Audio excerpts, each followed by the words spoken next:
मदालसा का अलर्क को राजनीति का उपदेश। सुमति कहते हैं, इस प्रकार माता के द्वारा प्रतिदिन बहलाया जाता हुआ बालक अलर्क कुछ बड़ी अवस्था को प्राप्त हुआ। कुमारावस्था में पहुंचने पर उसका उपनयन संस्कार हुआ। तत्पश्चात उस बुद्धिमान राजकुमार ने माता को प्रणाम करके कहा, माँ, मुझे इस लोक और परलोक में सुख प्राप्त करने के लिए यहाँ क्या करना चाहिए, यह सब मुझे बताओ। मदालसा बोली, बेटा, राज्याभिषेक होने पर राजा को उचित है कि वह अपने धर्म के अनुकूल चलता हुआ आरंभ से ही प्रजा को प्रसन्न रखे। सातों व्यसनों का परित्याग कर दे, क्योंकि वे राजा का मूलोच्छेद करने वाले हैं। अपनी गुप्त मंत्रणा के बाहर फूटने से उसके द्वारा लाभ उठाकर शत्रु आक्रमण कर देते हैं, अतः ऐसा न होने देकर शत्रुओं से अपनी रक्षा करे। जैसे रथी रथ की गति वक्र होने पर 8 प्रकार से नाश को प्राप्त होता है, उसके ऊपर 8 दिशाओं से प्रहार होने लगते हैं, उसी प्रकार गुप्त मंत्रणा के बाहर फूटने पर राजा के 8 वर्गी का निश्चय ही नाश होता है।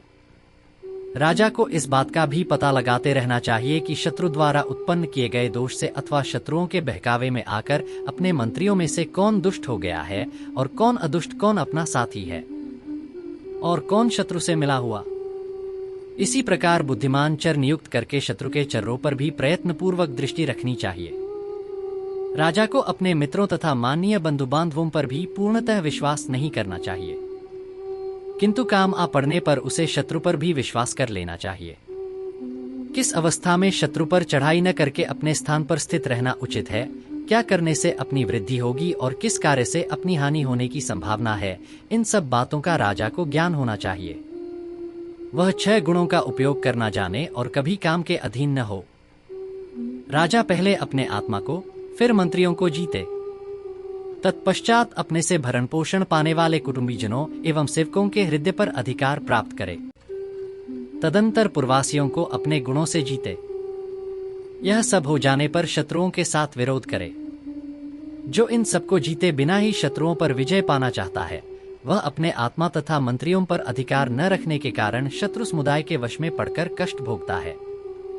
इसलिए बेटा, पृथ्वी का पालन करने वाले राजा को पहले काम आदि शत्रुओं को जीतने की चेष्टा करनी चाहिए। उनके जीत लेने पर विजय अवश्यंभावी है।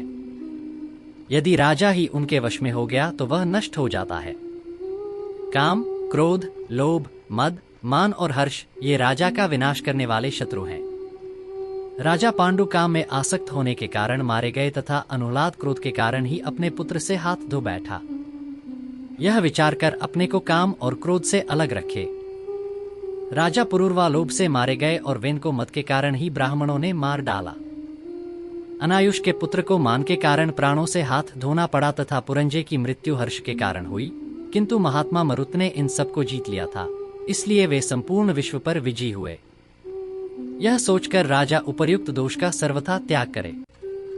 वह कौवे, कोयल, भौंरे, हरिन, सांप, मोर, हंस, मुर्गे और लोहे के व्यवहार से शिक्षा ग्रहण करे। राजा अपने शत्रु के प्रति उल्लू का सा बर्ताव करे।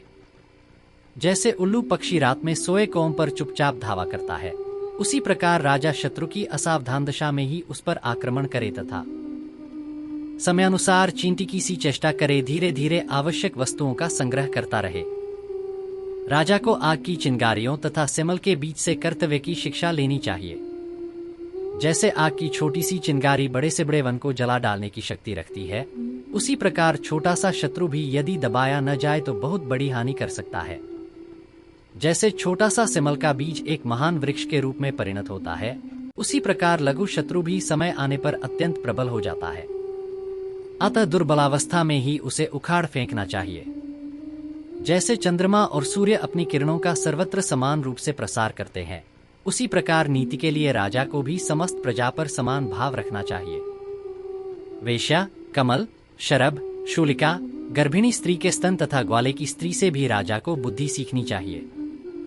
राजा वेश्या की भांति सबको प्रसन्न रखने की चेष्टा करे, कमल पुष्प के समान सबको अपनी ओर आकृष्ट करे, शर्भ के समान पराक्रमी बने, शूलिका की भांति सहसा शत्रु का विध्वंस करे। जैसे गर्भिणी के स्तन में भावी संतान के लिए दूध का संग्रह होने लगता है, उसी प्रकार राजा भविष्य के लिए संचयशील बने, और जिस प्रकार ग्वाले की स्त्री दूध से नाना प्रकार के खाद्य पदार्थ तैयार करती है, वैसे ही राजा को भी भांति भांति की कल्पना में पटु होना चाहिए। वह पृथ्वी का पालन करते समय इंद्र, सूर्य, यम, चंद्रमा तथा वायु, इन पांचों के रूप धारण करे। जैसे इंद्र 4 महीने वर्षा करके पृथ्वी पर रहने वाले प्राणियों को तृप्त करते हैं, उसी प्रकार राजा दान के द्वारा प्रजाजनों को संतुष्ट करे। जिस प्रकार सूर्य 8 महीनों तक अपनी किरणों से पृथ्वी का जल सोखते रहते हैं, इसी प्रकार सूक्ष्म उपायों से धीरे धीरे कर आदि का संग्रह करे। जैसे यमराज समय आने पर प्रिय प्रिय सभी को मृत्युपाश में बांधते हैं, उसी प्रकार राजा भी प्रिय प्रिय तथा साधु और दुष्ट के प्रति समान भाव से राजनीति का प्रयोग करे। जैसे पूर्ण चंद्रमा देखकर सब मनुष्य प्रसन्न होते हैं, उसी प्रकार जिस राजा के प्रति समस्त प्रजा को समान रूप से संतोष हो, वही श्रेष्ठ एवं चंद्रमा के व्रत का पालन करने वाला है।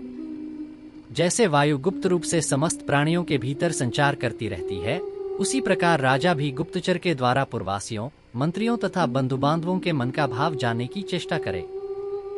बेटा, जिसके चित्त को दूसरे लोग लोभ, कामना अथवा अर्थ से नहीं खींच सकते, वह राजा स्वर्गलोक में जाता है।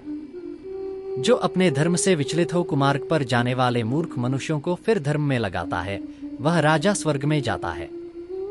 वत्स, जिसके राज्य में वर्ण धर्म और आश्रम धर्म को हानि नहीं पहुंचती, उसे इस लोक और परलोक में भी सनातन सुख प्राप्त होता है। स्वयं दुष्ट बुद्धि पुरुषों द्वारा धर्म से विचलित न होकर ऐसे लोगों को अपने धर्म में लगाना ही राजा का सबसे बड़ा कर्तव्य है, और यही उसे सिद्धि प्रदान करने वाला है। राजा सब प्राणियों का पालन करने से ही कृतकृत्य होता है।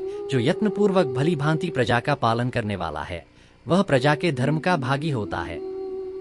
जो राजा इस प्रकार चारों वर्णों की रक्षा में तत्पर रहता है, वह सर्वत्र सुखी होकर विचरता है, और अंत में उसे इंद्रलोक की प्राप्ति होती है। कालिका पुराण की भी वीडियो आ चुकी है, आप कालिका पुराण भी सुन सकते हैं। डिस्क्रिप्शन में कालिका पुराण की प्लेलिस्ट मिल जाएगी। अगले वीडियो के लिए जय श्री राधे।